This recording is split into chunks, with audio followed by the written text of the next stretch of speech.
السلام عليكم ورحمة الله. اليوم غنقدم واحد الأكلة كتجي معلكة وزوينة وهانتوما معايا حتى الاخر. كتجيب المكونين: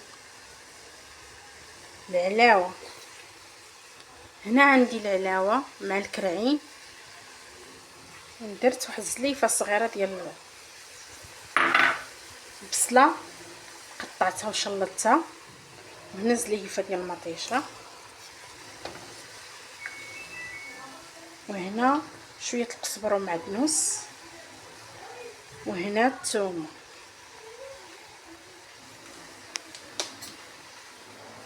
وهنا غنعمل شويه ديال الزيت.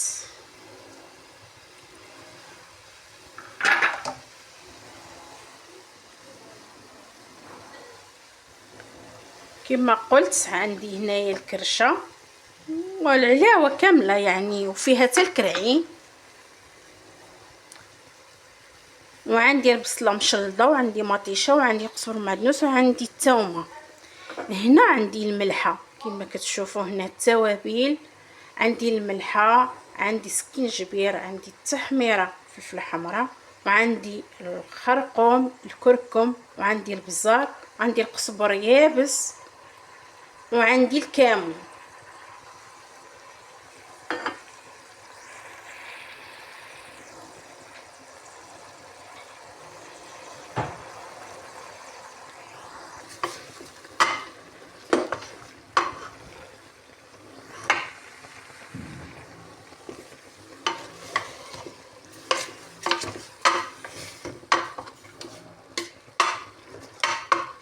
هدا نخليهم يتخلاو مع بعضياتهم، يتغمروا مزيان، عاد نكب عليهم الماء يكون طايب.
هنا درت الماء كافي اللي عيطيب لي فيه هاد العلاوه.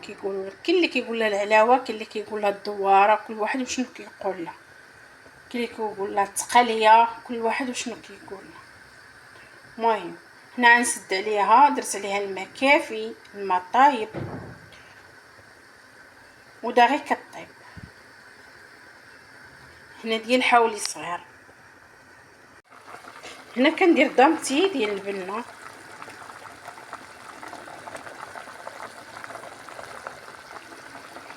هنا كنسد عليها.